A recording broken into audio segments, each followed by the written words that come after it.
దేశవ్యాప్తంగా జరిగినటువంటి 5 రాష్ట్రాల అసెంబ్లీ ఎన్నికల ఫలితాలు ఇవాళ వెలువడుతున్నాయి. ముఖ్యంగా తమిళనాడు ఫలితాలు చాలా ఆసక్తి గొలుపుతున్నటువంటి పరిస్థితి. అన్ని ఎగ్జిట్ పోల్స్ అంచనాలను దాటుకొని అన్ని ఎగ్జిట్ పోల్స్ అంచనాలకు భిన్నంగా తమిళ అగ్రనటుడు విజయ్ స్థాపించినటువంటి టీవీకే పార్టీ విజయ దుందుబి మోగిస్తోంది. ముఖ్యంగా పెద్ద ఎత్తున దూసుకుపోతోందని చెప్పాలి. పార్టీ పెట్టిన వెంటనే వచ్చినటువంటి ఎన్నికల్లో పోటీ చేసి క్లియర్ కట్ మెజార్టీతో ఆయన దూసుకుపోతున్నటువంటి పరిస్థితి. ఖచ్చితంగా ముఖ్యమంత్రిగా ప్రమాణ స్వీకారం చేపట్టే అవకాశాలు స్పష్టంగా కనిపిస్తున్నాయి. ఈ నేపథ్యంలో ఈ వివరాలతో మాట్లాడేందుకు మనతో జాయిన్ అవుతున్నారు గుంటూరు నుంచి ప్రముఖ న్యాయవాది రజనీ గారు. నమస్తే మేడం. మేడం, ఎలా చూడాలి? తమిళనాడులో టీవీకే పార్టీ చాలా లీడ్ లో కొనసాగుతుంది. ముఖ్యంగా అధికారం దిశగా ముందుకు వెళ్తున్నటువంటి పరిస్థితి. అంటే ఇక్కడ విజయ్ పార్టీ వర్సెస్ ఆంధ్రాలో వైఎస్ జగన్, ఈ ఇద్దరిని కంపేర్ చేస్తే మీరేం చెప్తారు? ఎందుకంటే ఏ సామీప్యతలు ఉన్నాయి, ఎలాంటి కంపారిజన్స్ ఉన్నాయి?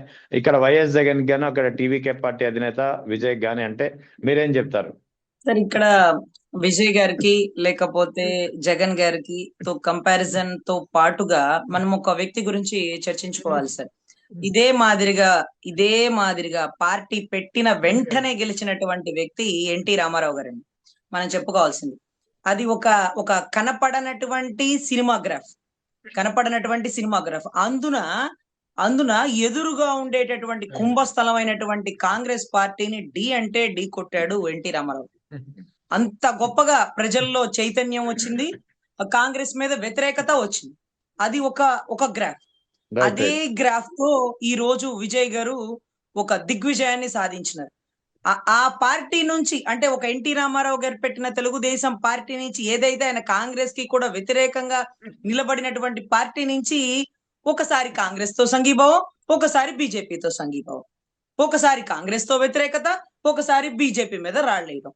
ఇవంతా కూడా చూస్తుంటే ఏ సిద్ధాంతాన్ని అయితే ఫాలో అయ్యారో ఎన్టీ రామారావు గారు, తర్వాత దాన్ని ఆయన స్వలాభం కోసం, లబ్ధి కోసం డివేట్ అయిపోయాక ఆ పార్టీ ఎప్పుడు ఒకరి మీద ఆధారపడడం, ఒకరిని సమర్థించడం, ఒకరిని విమర్శించడం, ఈ రెండు లేకుండా అవదండి. అందరినీ వ్యతిరేకిస్తూ ఒక్కడు నిలబడితే ఏంట్రా వీడి ధైర్యం అనుకుంటూ ఆ ముందు వెళ్తున్న వాళ్ళు కూడా వెనకాల ఒంటరిగా వస్తున్న వాడిని వెనక్కి చూస్తూనే ఉంటారండి. వెనక్కి చూసే కొద్దీ అతని బలం తగ్గుతూ ఉంటుంది. అంటే ముందుగా వెళ్ళేవాళ్ళు వెనక్కి చూస్తున్న వ్యక్తి బలం, ఈ చూసే వాళ్ళ బలం తగ్గుతుంది. ఈ వెనక ఎవరైతే ముందుగా సూటిగా చూస్తుంటాడు చూడండి, అతని బలం రెట్టింపు అవుతుంది. ఈ రోజు ఒకరిని ఎదుర్కోవడానికి ఒకరు ముగ్గురుగా వచ్చారు. తల్లి చెల్లి వారి సంఘీభావాన్ని తీసుకున్నారు. ఇలా వారి విజయానికి కారణాలు ఏవైనా కానీ ఆ మెజారిటీ ఓటింగ్ తగ్గలేదు అంటే అది ఒక సింగిల్ గ్రాఫ్. అదే విషయాన్ని విజయ్ గారు చెప్పారండి. జంగిల్లో సింహం ఒకటే సింగిల్ గా ఉంటది, అది లైన్. ఆ లైన్ నేను అలాగే పోరాడతా, సింగిల్ గానే వెళ్తాను అంటూ ఒక గొప్ప message equal to AP state లో జగన్ గారితో సరి సమానంగా ఇచ్చిన వ్యక్తి సార్. బహుశా ఈ మధ్య ఒక పెళ్లి ఫంక్షన్ లో కూడా వీరిద్దరు ఒకరి పక్కన ఒకరు కూర్చొని మాట్లాడుకోవడం అది అందరూ గమనించినారు. అంటే లాస్ట్ పంచ్ అకిక్కే వేరప్ప అంటూ, ఒకవేళ జగన్ గారు లాస్ట్ కి ఒక మెసేజ్ ఇచ్చినారేమో. ఏం మెసేజ్? 40 మంది చనిపోయారని నీ మీద కేసు పెట్టి నేను అరెస్ట్ చేయాలనుకున్నారేమో. అయినా పర్ల, ఎక్కడ తగ్గాల్సిన పని లేదు. నీ బలం నీ జనం, నీ నమ్మకం నువ్వు నమ్మిన దేవుడిని నమ్ముకో, నిన్ను నమ్మిన జనాన్ని నమ్ముకో. ఈ రెండే నీ గెలుపు కారణాలు. ఎంతమంది శత్రువులు వచ్చినా, శత్రువులు ఎంత పెరిగితే నీ విజయం అంత పెరుగుతుంది. శత్రువులు ఎంత పెరిగితే ఈ టాస్క్ ఎవరికీ తెలియదు సార్. అదేంటది, మన మీద 10 మంది పోరాడుతున్నారు, మనం ఎలా గెలవగలుగుతాం అంటే 10 కాదు, 10 మంది 100 మంది అయినా, 100 మంది 1000 మంది అయినా, ఇంతమంది ఒకడి మీద పోరాడుతున్నారంటే ఆ ఒక్కడు ఎంత గట్టివాడు రా బాబు. అందరూ కలిపి వస్తే గాని ఒకడి మీద దాడి చేయలేరా, ఒకడి మీద దండయాత్ర ప్రకటించలేరా? ఇదే కదా రావణుడి గురించి. శ్రీలంకలో రావణుడు ఒక దేవుడుగా ఎందుకు కొనియాడబడుతున్నాడంటే, రావణుని చంపడానికి అతని పక్కన ఉండే విభీషణుని ఆకర్షించి, రాముడి బాణంతో చనిపోతాడని తెలిసిన రాముడు ఆ బాణాన్ని రావణుడి మీద ఎక్కువ పెట్టలేక వానర సైన్యం, ఆంజనేయుడు, జాంబవతుడు, ఎంత పెద్ద వాళ్ళందరినీ సమీకరణాల తర్వాత అప్పటికి అతని వీక్ పాయింట్ పట్టుకొని అంటే విభీషణుడు చెప్పినటువంటి ఏదైతే ఈ ప్రదేశంలో కొడితేనే అతను చనిపోతాడు అని అతని మరణానికి కారణమైన పరిస్థితి మనం చూసినాం సార్. సో ఇక్కడ శత్రువు గొప్పతనం ఎప్పుడు తెలుస్తుందంటే ఒక రామ్ చరణ్ సినిమాలో డైలాగ్ సార్, నీ స్నేహితులను బట్టి నీ క్యారెక్టర్, నీ శత్రువుని బట్టి నీ కెపాసిటీ ఖచ్చితంగా అంచనా వేస్తారు. నీ శత్రువులు ఎక్కువ మంది అవుతున్నారంటే, నిన్ను ఎదుర్కోలేక ఒకరికిద్దరు, ఒకరికి ముగ్గురు, ఒకరికి నలుగురు అవుతున్నారంటే నీ కెపాసిటీని వాళ్ళు పెంచుతున్నారు. నిన్నటి రోజు సార్ ఒక ప్యానెల్ లో కూర్చున్నప్పుడు ఒక కాంగ్రెస్ అభ్యర్థి కూడా చెప్తున్నాడు, మేము ఎంతో ప్రయత్నించినాం విజయ్ తో సంఘీభావం కోసం, కానీ విజయ్ ఎక్కడా ఒప్పుకోలేదని. ఇకపోతే బీజేపీ వారి నుంచి ఎన్ని పిలుపులు వచ్చినాయో, ఎన్ని సమీకరణాలు జరిగినాయో, ఎంత మంది పెద్ద పెద్ద వాళ్ళతో కూడా చర్చలు జరిపినారో, ఎక్కడా కూడా విజయ్ తగ్గల. నేను 1 గెలవని 10 గెలవని ఓడిపోని సింహం సింగిల్ గా వచ్చింది. జంగల్లో సింహం ఒక్కటే ఉంటది, ఎన్నో జంతువులు ఉంటది, కానీ సింహం సింగిల్ గా వెళ్తుంటది అని ఒక గొప్ప మెసేజ్ అందించినాడు సార్. అదే కాక ఒకానొక ప్రదేశంలో పాదయాత్రలో లేకపోతే ఒక ర్యాలీలో కూడా ఆయన జగన్ గారి ఫోటో చూపించినాడు సార్. అంటే దాని సింబల్ ఏంటంటే, మీరెంతైనా భయపడండి, 16 నెలలు జైల్లో అయినా వెయ్యండి, నన్ను చంపడానికి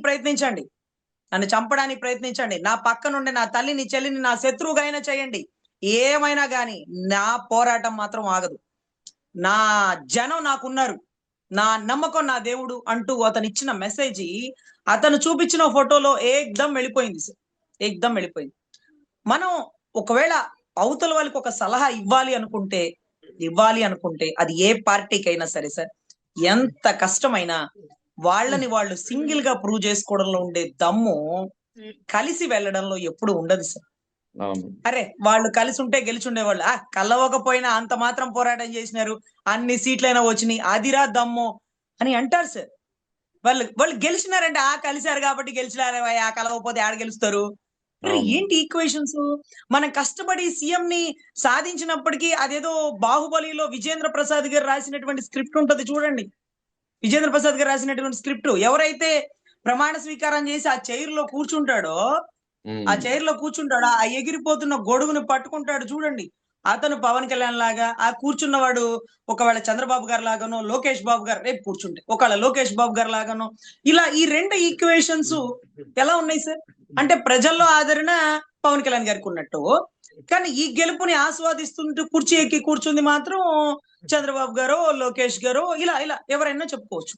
కానీ ఎవరికి వారు సింగిల్ గా వెళ్ళి ఓడిపోయిన జగన్ గారు ఓడిపోయారు సింగిల్ గా వెళ్ళి.